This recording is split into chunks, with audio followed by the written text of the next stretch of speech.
Good afternoon, everyone. Once again, back to physics discussions. We were discussing the theories of current electricity. Let us recapitulate whatever we have discussed in the previous classes. So, we began our lesson with properties of charges. So, properties of charges. Charges have additive property, the quantization of charge, and that is conservation of charge. Then we discussed what do you mean by current. We discussed the different types of materials through which current flows. Next we discuss what is meant by resistance. After that, in the previous class, we discussed about potential and potential difference. So let us once again revise the formula that we have discussed in this chapter. First of all, from the quantization of charge, we have our formula Q is equal to NE, where Q is the total charge that we are talking about. N is an integer, E is the smallest charge, that is the charge of an electron. So this is from the quantization of charge. Second formula was I is equal to Q by T. I will keep on writing the formula till you memorize everything properly. Okay. Number 3 is R is equal to rho L by A, where R is the resistance, rho is the resistivity, L is the length of a conductor, and A is the area of cross section of the conductor. Number 4 was V is equal to W by Q, and we discussed what do you mean by potential and potential difference. Now as we have the knowledge of potential and potential difference and resistance, let us move on to the next part. That is, we have our conductor which is connected to a battery or a cell. What is the function of a battery? Battery provides energy to the charge to flow through a circuit. Okay, we will draw a simple circuit diagram consisting of a battery, a resistor, a key, and few other elements.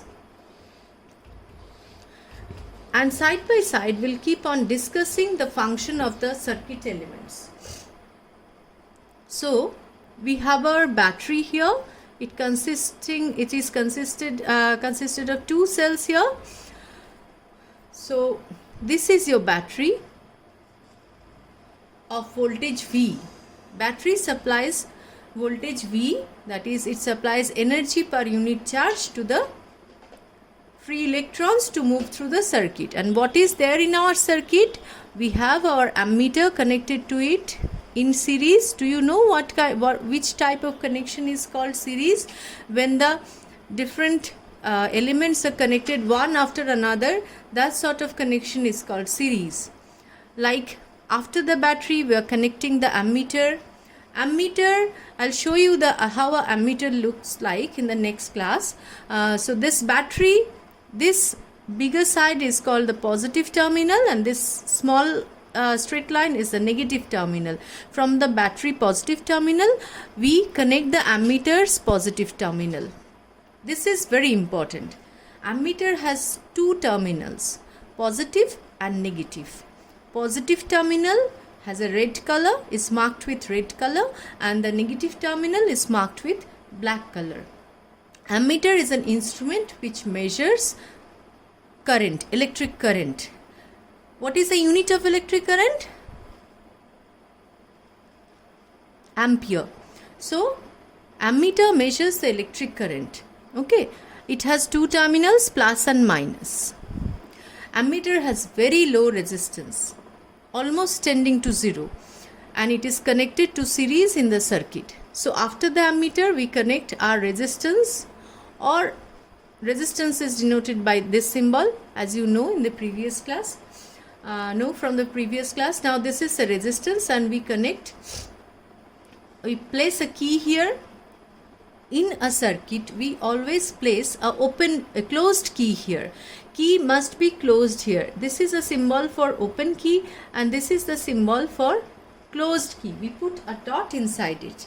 So we place a closed key here. Now along with this we connect a rheostat. The symbol for rheostat is like this and we write RH here. So this is a simple circuit. Battery supplying voltage V, ammeter A, plus side of the battery is connected to the plus side of the ammeter. Then we connect the resistance, then we connect it to a rheostat and then key, and again back here with the battery. So this sort of circuit where the elements are connected one after another is called a series circuit.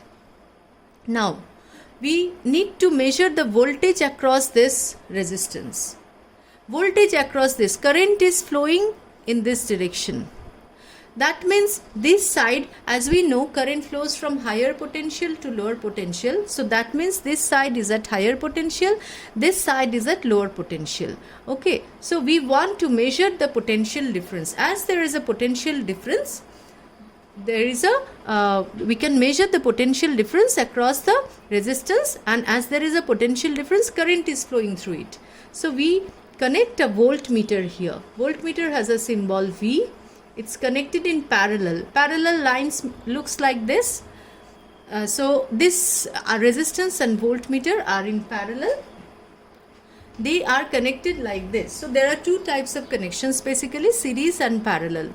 R is connected in parallel, and again once again, as this side is at higher potential, we connect the plus side of the voltmeter, which has a color red, and this negative side has a color black. It's connected to this side. This is our complete circuit. Now what can we do with this circuit? What is the function of this rheostat?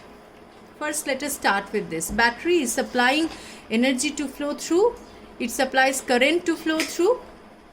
The function of rheostat is to vary the current. The function of the rheostat is to vary the current through it. How? The resistance of the rheostat can be increased or decreased. When we increase the resistance of this rheostat, the current through this circuit decreases.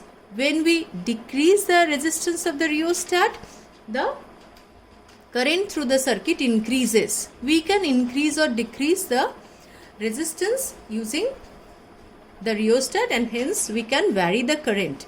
So basically we can vary the current through this circuit using this rheostat. It is in our hand. This is independent variable. We are varying this one, and as the current varies, the voltage across this resistance also varies. Okay, now what we are going to do is we will vary this current and note down this voltage and see if there is any relation between these two. Now with this experiment, we can verify certain things. Now we make a table containing the current. We are varying the current. Current is measured in ampere, and we are taking the data of the voltage. Voltage is measured in volt, and we tabulate the data. We take 1, 2, 3, 4, 5 data and so on. We tabulate the two data, and what we see here is for each and every data, V by I value has the same, this result comes out to be same. That is for each and every data. Suppose here the current is 2 and voltage is 4. Then V by I is 4 by 2, that is 2. Now if we increase the current to let's say 4, then the voltage increases and becomes 8. Once again 8 by 4 is equal to 2. In this way, as we go on increasing the current, voltage also increases in such a way that the V by I ratio is constant. Okay, now this thing was first performed by one scientist named Ohm, and he put forward a law which is known as Ohm's law. Let me write down his name. and the law is known as Ohm's law. The statement is something very important. Ohm's law statement says that the current flowing through a conductor is directly proportional to the potential difference across its two ends. As we have seen that this was our resistance and current flowing through it. As we increase the current, the potential drop across it is also increasing. So current flowing through a conductor is directly proportional to the potential difference across its two ends, provided, this is something very important, the last part, provided the temperature and other physical conditions remaining constant. Okay, so we get that V is proportional to I, or we can introduce a proportionality constant, and we can write that V is equal to I into R.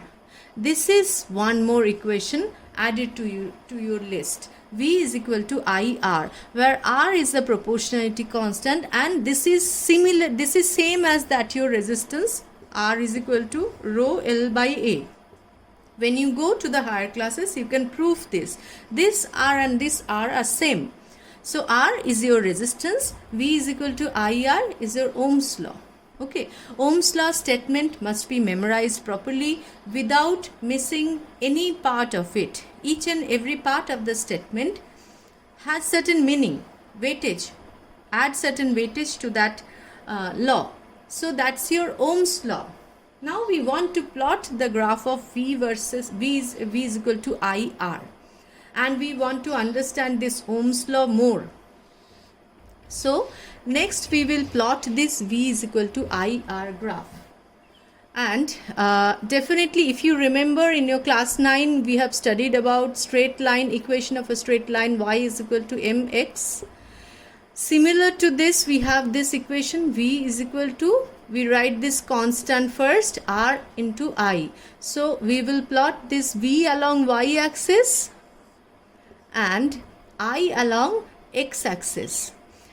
And this R in this equation, m is the slope. Slope means the angle that straight line makes with the positive x-axis. So here m is the slope. In this case, m and r are equivalent. So we plot the graph here. Okay, this is your graph. This y is equal to mx is a straight line passing through the origin. Similar to this, V is equal to IR is also a straight line passing through the origin. This straight line can be this or this or this also. Depending on what? This one, this straight line, first straight line, this is the second straight line, and this is the third straight line. What are the difference between these three straight lines? This one has a lesser slope, and this slope of this third straight line is maximum. So from V is equal to IR and comparing this y is equal to mx and V is equal to Ri, what can we say here? In this graph, R is your slope. Slope of the graph, V versus I graph, gives you resistance of the conductor. Now here, as the slope is more, from the graph you can say that this third straight line, the plot for this third straight line, the slope is more than second and the first one. So for this conductor, the resistance is more. The slope of this conductor is less, so the resistance of this conductor is less. Okay. Now there is a task for you. So after watching the video, please let me know, what does the slope of this graph signifies? I versus V graph. If I, instead of V is equal to IR, instead of plotting V along x-axis, y-axis and I along x-axis, just let me know. If I plot I along y-axis and V along x-axis, and it will be again a graph passing through the origin, what does the slope of this graph signify? So think about it and let me know also. Okay, that's all for today. Thank you.